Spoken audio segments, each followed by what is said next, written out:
their 15-year career as one of folk music's most respected duos, the McGarrigle sisters have never really cared much for the big tour, music videos, any of that showbiz stuff.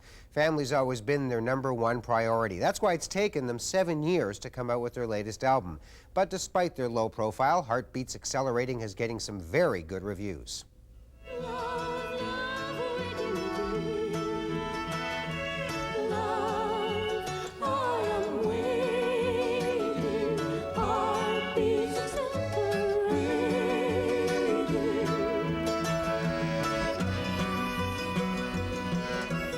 Saint-Sever, Quebec is the place where the McGarrigles grew up, in the setting where music and the francophone culture was embedded into their lives.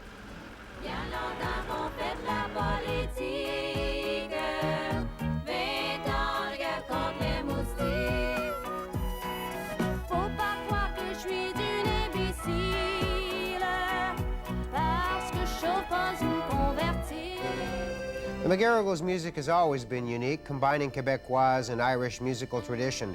Their lyrics are personal and emotional, especially so on their latest LP. I eat dinner at the kitchen table by the light that switches on. I eat leftovers with mashed potatoes. No more candlelight, no more romance, no more small talk when the hunger's gone. When the hunger's gone.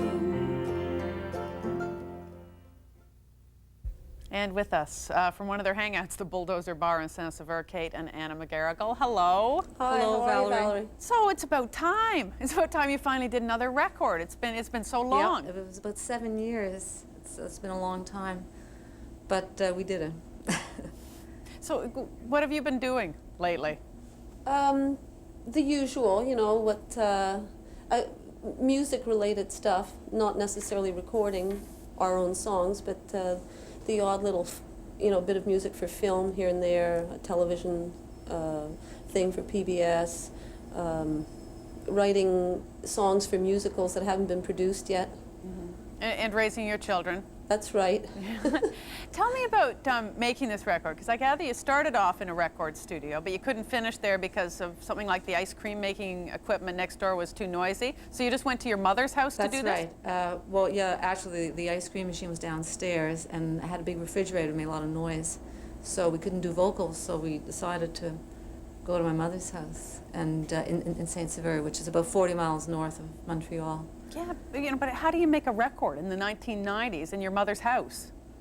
You got to move a lot of furniture around. You have to take out everything that's in the living room and let the producer move all his stuff in, and keep your mother happy by I don't know, by letting her come in every once in a while and listen. But it, you know, just does seem incredible, given all the technology involved with recording these days, that you could just sort of sit down in the bedroom where you grew up and play. Yeah, we did. I mean, Pierre Marchand, who produced the record, was installed in the living room. As Kate said, he moved all the furniture around. He put all his own stuff in there, and then sort of wired the house for sound, so we could actually do a vocal in our old bedroom, which was very, very strange. Yeah, like home birth. Sort of. Like home birth? Yeah, no midwives. There's one lovely song, Kate, that you do. I mean, there are lots of lovely songs, but there's one that's you writing a letter to your son Rufus, your real son, who's left home and gone away to school, and he was part of the record.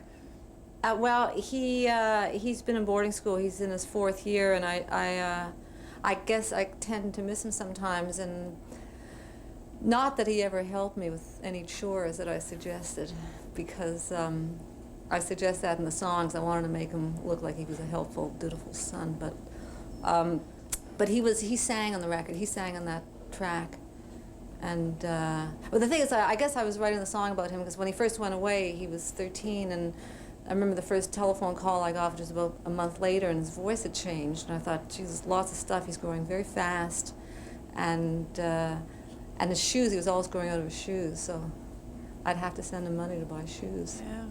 Well, because another of your songs is, you know, I eat dinner at the kitchen table. We just heard a little bit, you know, leftovers with mashed potatoes, no more candlelight, no more romance, no more small talk when the hunger's gone.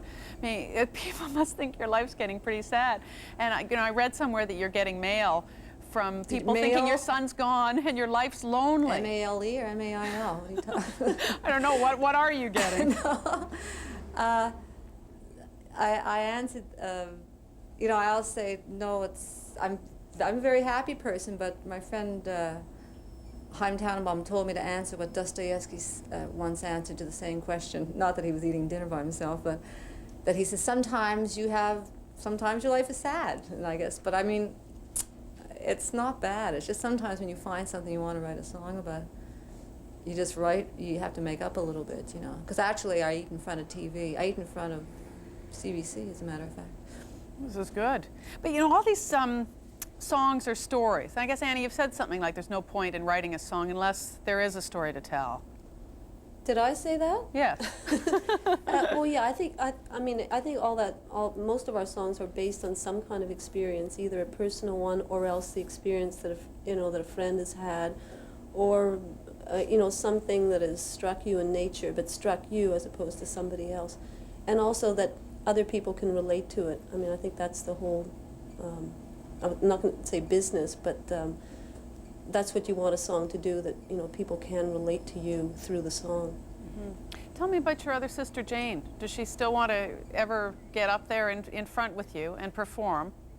Well, she has. I mean, she has appeared on stage with us over the last 6 or 8 years. We usually perform, the third voice is usually this guy Chaim Tannenbaum that Kate was just talking about. But when he's in England, Jane has sort of filled that spot and has done really well. And a lot of people, I think really enjoy seeing her on stage. They like the idea of the whole family being up there. But she will again. But she's managing right now, and managing us, that is. I don't mean managing well. She's managing quite well. But she's managing So, you two quite well as well. Yeah, and she's got some other people that she's interested in handling. So she likes the business side of it a lot. Yeah, well, it sounds like you two have a normal life, and you're still in the music business. You always said you didn't want to be swallowed up by it, and you haven't been. No, I don't. No, I guess not. I mean, well, I mean, I think it would be nice to sell a lot of records, and it might be nice to be swallowed up a little bit or have a bite once in a while. But I guess we haven't really changed our lives very much. I think we've tried to incorporate perhaps bringing stuff to us as opposed to us going to things. But, I mean, I think there's something very valid when you keep of something that is in your past, rather than kind of like getting faceless and going to another place. And what are you laughing at? Just I'm babbling on here. My sister's laughing. But I think it's good that you kind of come from a place and that you kind of keep that with you wherever you go. Thank you for talking to us. thank you, Thank Valerie. you, Bye-bye. Valerie.